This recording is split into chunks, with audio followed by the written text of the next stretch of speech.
कि फेरि रवि लामी छानेले आफ्नो राजनीतिक करियरमा गल्ती गर्दैछन्? आउनुहोस् हेरौँ यो भिडियो।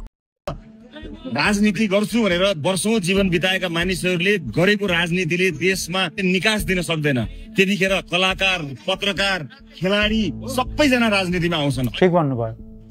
यदि राजनीतिक कर्मीहरू असफल भयो भने सबै क्षेत्रका पपुलिस्टहरू राजनीतिमा छिर्छन्, तर कम्तीमा चुनाव लडेर। तपाईले त पुस महिनामै गाउँभरिका झिल्केहरू जम्मा गरेर सिधै तोरीबारीमा लगेर जोस दिनुभयो। राजनीतिको जिम्मा लिएकाहरूले आफ्नो जिम्मेवारी राम्रोसँग निभाउन सकेनन् भने त्यसको विकल्प विज्ञ, विशेषज्ञ, वैज्ञानिक, स्कलरहरू हुन्छन् कि ज्ञान र अनुभवविहीन कलाकारहरू हुन्छन्। तपाईहरुका वरिपरिका आसेपासे चाटुकार र अर्बपतिका छोराछोरीहरूलाई समानुपातिक लिस्टमा राख्नको लागि जेनजीले रगत बगाएका थिए।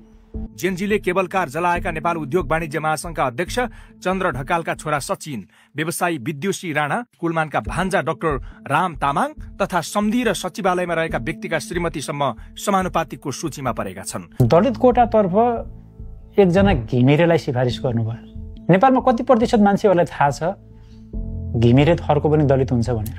शहरमा बसेर पढ्नको लागि कोठा भाडा नपाउँदै अपमानका हजारौं घुटकीहरू पिउँदै एउटा विज्ञता बनाएका बिक नेपाली दासहरूले पाउनु पर्ने हो कि घिमिरे थर गरेको कुनै एउटा सुकिलो मिकिलो टेक्निकल दलितले, जो मिस्टर नेपाल बनिसकेको छ, काठमाडौँको दरबार मार्गमा आफ्नै क्लिनिक चलाउँछ? खस महिलाको कोटा सुदूरपश्चिम र कर्णालीका छाउपडी र देउकी प्रथासँग लडिरहेका खस महिलाहरूले पाउनु पर्ने हो कि संरचनागत विभेदको भार कम बेहोरेका प्रत्यक्ष रूपमा चुनाव लड्न सक्ने रन्जु दर्शना र ज्वाला संग्रौलाहरूले पाउनु पर्ने हो? तपाईहरुले चितवनमा चुनाव लडेर मेयर बनेकी रेणु दाहाललाई प्रचण्डकी छोरी भएकै कारणले निकै खेद्नुभयो। तर अहिले सुदूरपश्चिम र कर्णालीका दुईवटा प्रदेशमा जम्मा 5 जना मान्छे राखेर आफ्नो निर्वाचन क्षेत्र चितवनमा 2 दर्जन मान्छेहरू राख्दा लाज लागेन? यो भिडियो हेरिसकेपछि हजुरहरूलाई पनि लाग्यो होला कि पुराना दल र रवि लामी छानेले गरेको काममा केही फरक छैन।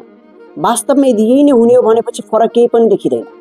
त्यसैले मैले सधैँ एउटा कुरा के भनिरहेको हुन्छु, काम गर्ने व्यक्तिले हो, त्यसैले जहिले पनि हाम्रो भोट पार्टीलाई नभएर व्यक्तिलाई हुनुपर्छ। चाहे त्यो व्यक्ति जुनै पनि पार्टीको होस्, माओवादी, एमाले, कांग्रेस, रासपा, राप्रपा, त्योसँग मतलब लाग्दैन। तर यदि तपाईको स्थानीय क्षेत्रमा, तपाईको ठाउँ, तपाईको प्रदेश, तपाईको क्षेत्रमा काम गर्ने व्यक्ति असल छ भनेपछि पार्टी नहेर्नुस्, व्यक्तिलाई भोट हाल्नुस्। पुराना पार्टीहरूको हामीहरूले व्यवस्था सिस्टम देखिसकेका छौँ। त्यसैले यो समयमा हामीहरूले नयाँ पार्टीहरू, नयाँ व्यक्तिहरूलाई साथ र सपोर्ट दिन आवश्यक छ। यसको मतलब मैले तपाईहरुलाई हामीहरूले राष्ट्रपालाई भोट दिनुपर्छ भन्न खोजेको होइन। कुनै पनि पार्टीबाट बाहिर, कुनै पनि पार्टीमा सम्बन्धित नगर्ने यदि कुनै स्वतन्त्र उम्मेदवार आउँछ, त्यो उम्मेदवार असल छ र जुनै पनि पार्टीको होस् र तर ती पार्टीमा पनि राम्रो काम गर्ने व्यक्ति छ भनेपछि हामीहरूले त्यो व्यक्तिलाई चुन्न आवश्यक छ।